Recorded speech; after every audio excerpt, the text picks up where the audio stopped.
আমাদের দেশের ব্যাপারে আমাদের পার্শ্ববর্তী রাষ্ট্র তারা এরকম বলে থাকে যে আমাদের দেশের সংখ্যালঘুরা আজকে খুব কষ্টের মধ্যে আছে, অথচ আজকে আমরা দেখছি তার উল্টা চিত্র।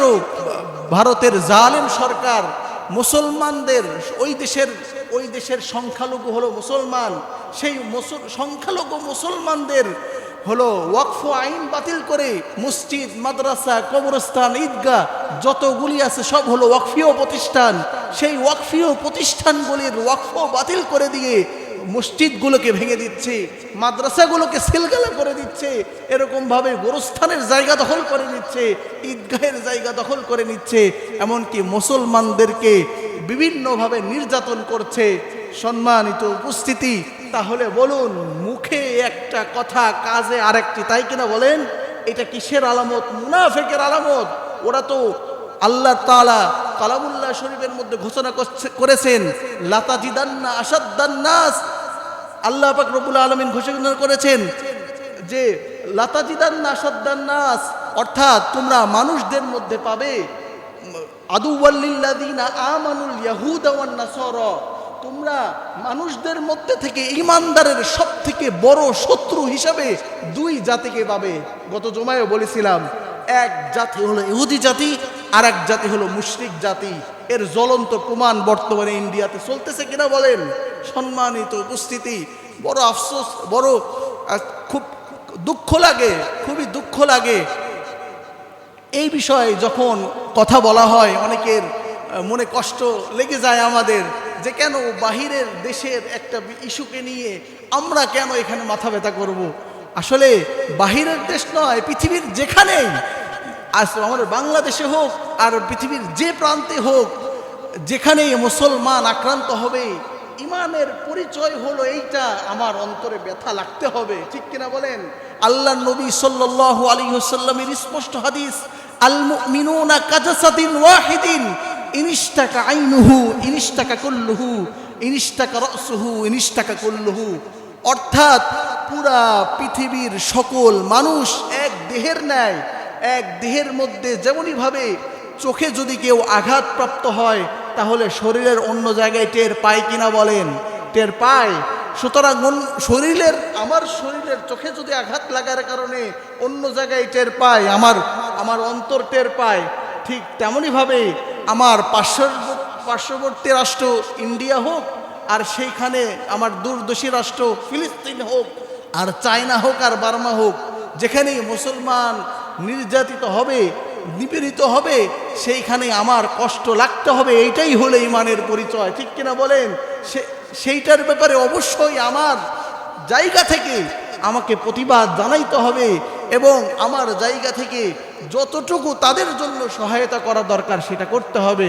শুধু তাই নয়, আপনারা দেখেছেন কিছুদিন আগে পাকিস্তানের বিখ্যাত ইসলামী স্কলার, এবং তিনি সারা বিশ্বের মধ্যে একজন অন্যতম স্কলার, মুফতি তাকি উসমানী সাহেব দামাত বারাকাতুহুমুল আলিয়া, উনি সরাসরি এই কথা বলেছেন যে আজকে ফিলিস্তিনের মুসলমানদেরকে বাঁচানোর জন্য, বাইতুল মাকদিসকে বাঁচানোর জন্য পুরা পৃথিবীর সকল মুসলিম দেশের সকল রাষ্ট্রপ্রধানের জিহাদে লিপ্ত হওয়া, জিহাদে অংশগ্রহণ করা ফিলিস্তিনের মুসলমানদের পক্ষে এটা ফরজে আইন হয়ে গেছে।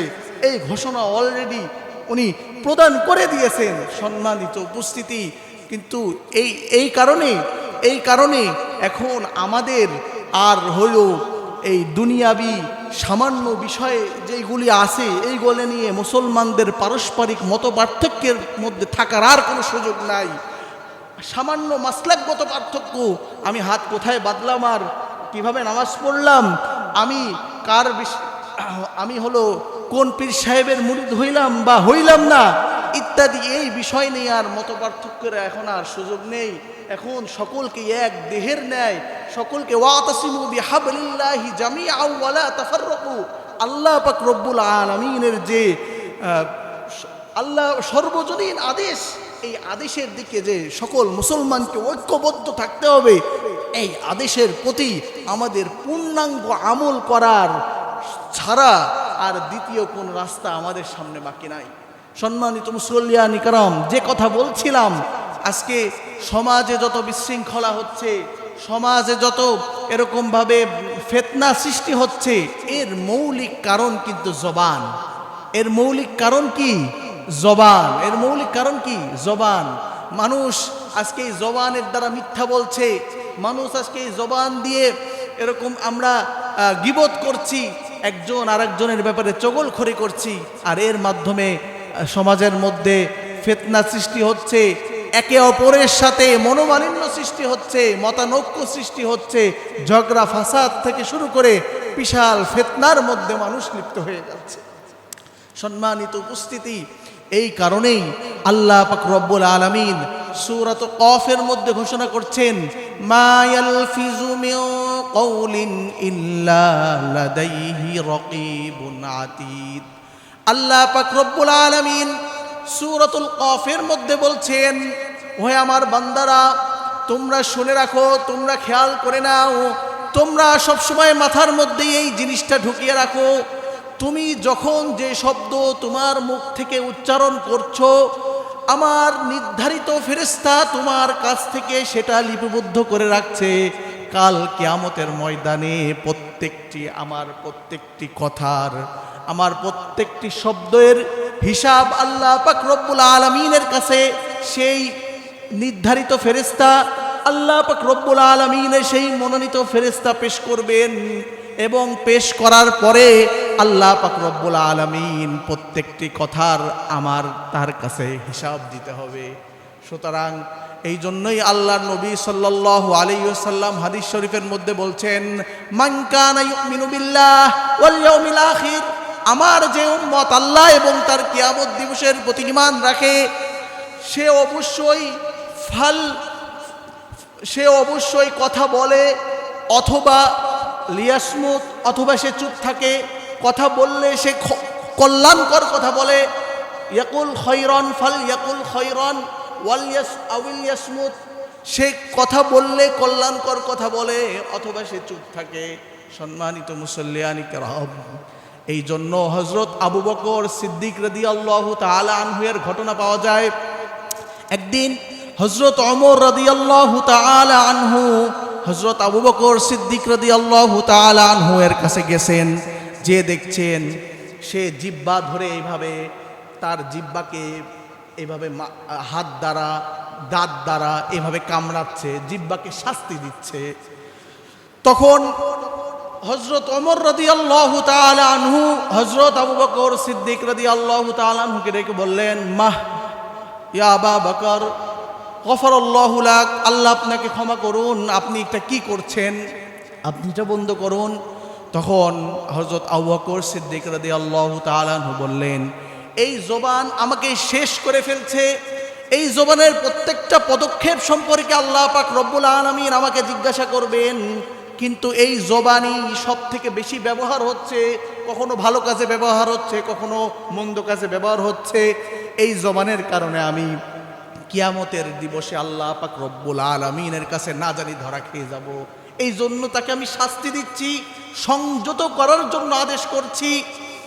সম্মানিত মুসল্লিয়ানি কারণ, আবু বকর সিদ্দিকের যদি অবস্থা এমন হয়, যেই আবু বকর সিদ্দিককে সরাসরি হুজুরে পাক সাল্লাল্লাহু আলাইহি ওয়াসাল্লাম জান্নাতের সার্টিফিকেট দুনিয়াতে থাকা অবস্থায় দিয়ে দিয়েছেন, সেই আবু বকর সিদ্দিক যদি তার জবানের ব্যাপারে এতটুকু সতর্ক হয় এবং তার জবানকে শাস্তি দিতে পারে, তাহলে আমাদের সতর্ক কতটুকু হওয়া উচিত। আমরা তো কেউই জান্নাতের সার্টিফিকেট নিয়ে আসিনি, আমরা তো সকলেই গুনাহগার বান্দা। সুতরাং আমাদের প্রত্যেকটি কথা বলার আগে একবার করে ভাবা উচিত। জৈনিক বুজুর্গের ঘটনা এরকম পাওয়া যায়, জনৈক বুজুর্গের ঘটনা এরকম পাওয়া যায়, তিনি জীবনে যতগুলি কথা বলতেন প্রত্যেকটি কথা আবার লিখে রাখতেন। যখনই কথা বলেছেন, সময় পেলেই মেপে মেপে যে কয়টি কথা বলতেন সেটা আবার লিখে রাখতেন সঙ্গে সঙ্গে। রাত যখন গভীর হইতো, ওনার কাছে যখন কেউ থাকতো না, তখন তিনি ওই লেখা কথাগুলি এভাবে দেখতেন, আর এর মধ্যে যে কথাগুলি উনি ভুল বলেছেন সেই কথাগুলির জন্য আল্লাহ পাক রব্বুল আলামিনের কাছে তিনি ক্ষমা চাইতেন। হায়, আজকে আমি এই কথাগুলি, আমি আজকে এই কয়টি কথা ভুল কথা বলে ফেলেছি, খারাপ কথা বলে ফেলেছি, অন্যায় কথা বলে ফেলেছি। কিন্তু আসলে আমাদের অবস্থা তো এইটা, যে আমরা যখন কথা বলছি কি বলছি অনেক সময় চিন্তাও করার সুযোগ হচ্ছে না, কথা বলেই যাচ্ছি আর ভুল হয়েই যাচ্ছে, ঠিক কিনা বলেন? এর দ্বারা সমাজে বিশৃঙ্খলা সৃষ্টি হচ্ছে, পরিবারের মধ্যে বিশৃঙ্খলা সৃষ্টি হচ্ছে, ব্যক্তি জীবনে বিশৃঙ্খলা সৃষ্টি হচ্ছে। শুধু কি তাই, আমার আখিরাতের জীবন ধ্বংস হচ্ছে, আমার আখিরাতের সম্পদগুলি নষ্ট হচ্ছে। সম্মানিত মুসল্লিয়ানি কেরাম, আল্লাহর নবীর হাদিস, লা ইয়াদখুলুল জান্নাতা কাত্তাত, যে চগলখুরি করে, অর্থাৎ একজনের কথা আরেকজনের কাছে বলে, আবার তার কথাই আবার এর কাছে খারাপ করে বলে, এই চগলখুরি যারা করে, আল্লাহর নবী সাল্লাল্লাহু আলাইহি ওয়াসাল্লাম ঘোষণা করছেন সে কোনো দিনও জান্নাতে প্রবেশ করতে পারবে না। নাউযুবিল্লাহি মিন যালিক। অথচ বলেন এরকম লোকের সংখ্যা আমাদের সমাজে বা আমাদের মধ্যে, আমাদের এই স্বভাব কম না বেশি? অবশ্যই বেশি। এই জন্যই ফিতনা ফাসাদ। এর মধ্যে সূরাতুল হুজুরাতের মধ্যে বলতেছেন, ইয়া আইয়ুহাল্লাযীনা আমানু ইজতানিবু কাসীরাম মিনাজ-যন ইন্না বা'দায-যন্নি ইসমু ওয়া লা তাজাসসাসু ওয়া লা ইয়াগতাব বা'দুকুম বা'দা আইয়ুহিব্বু আহাদুকুম আইয়াকুলা লাহমা আখিহি মাইতান ফাকারিহতুমুহ।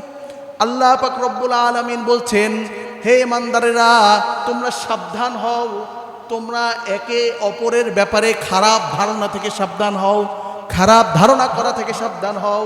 কেননা তোমরা যে সকল বিষয়ে ধারণা করো তার অধিকাংশই ভুল ধারণা হয়। ইন্না বা'দায-যন, অধিকাংশ না, তার কিছু সংখ্যক এমন ধারণা আছে যেগুলা তোমরা ভুল ধারণা করো। সবগুলোই কি ভালো ধারণা হয়? ভালো ধারণা হয় না। অর্থাৎ আমরা অনেক সময় খারাপ ধারণা পোষণ করে ফেলি একজনের প্রতি। হয়তো বা মনে হয় যে ওই অমুক লোক এমন কাজ কেন করলো, বা সে এমন, হয়তোবা সে এমন, হয়তোবা সে এমন ধারণা করে ফেলি মানুষের ব্যাপারে। আল্লাহ পাক রব্বুল আলামিন বলতেছেন যে তোমাদের কিছু কিছু ধারণা এটা গুনাহের কারণ হয়। কিভাবে? তোমরা এই ধারণা করে আবার অপর ভাইকে বলো যে অমুকে মনে হয় এরকম, অমুকে মনে হয় এরকম। আল্লাহ তাআলা এর পরের লাইনেই বলছেন, আইয়ুহিব্বু আহাদুকুম, তোমরা কি, তোমাদের মধ্যে কেউ কি এইটাকে পছন্দ করবে যে তোমাদের কারো আপন ভাইয়ের গোশত সে ভক্ষণ করছে? আইয়ুহিব্বু আহাদুকুম আইয়াকুলা লাহমা আখিহি মাইতান ফাকারিহতুমু, তার আপন মরা ভাইয়ের মৃত গোশত সে ভক্ষণ করছে, সে কি কখনো এটাকে পছন্দ করবে? কখনোই কেউ এটা পছন্দ করবে না। অর্থাৎ যে ব্যক্তি একজন পরনিন্দায় লিপ্ত থাকে, অর্থাৎ একজনের দোষ চর্চার মধ্যে লিপ্ত থাকে, আল্লাহ পাক রব্বুল আলামিন তার ব্যাপারে বলছেন, এমন ভয়াবহ কথা বলছেন যে সে কেমন জানি তার মরা ভাইয়ের গোশত ভক্ষণ করলো। নাউযুবিল্লাহি মিন যালিক। সম্মানিত উপস্থিতি, এরপরে সব থেকে আরো বড় বিষয় হইল মিথ্যা। মিথ্যাকে বলা হয় উম্মুল মাআসি, সকল গুনাহের মা। পৃথিবীতে যত গুনাহ সংগঠিত হয় এর মধ্যে সকল গুনাহের মৌলিক কারণ যে কয়টি আছে তার মধ্যে একটি হলো মিথ্যা কথা বলা। মিথ্যার দ্বারাই সকল গুনাহে কাজের, সকল খারাপ কাজের সূচনা সৃষ্টি হয়। যদি ওজনে ভেজাল দেবে, ওজনে কম দিবে, তাহলে সেখানে কিসের আশ্রয় নিতে হবে? মিথ্যার আশ্রয় নিতে হবে। অসাধু ভেজাল জিনিস মানুষকে প্রদান করবে, সেখানে কি করতে হবে? মিথ্যার আশ্রয় নিতে হবে। কারো প্রতি যদি জুলুম করতে হয় সেখানে কিসের আশ্রয় নিতে হবে? মিথ্যার আশ্রয় নিতে হবে। সম্মানিত মুসল্লিয়ানি কেরাম, বড় আফসোস হয় আজকে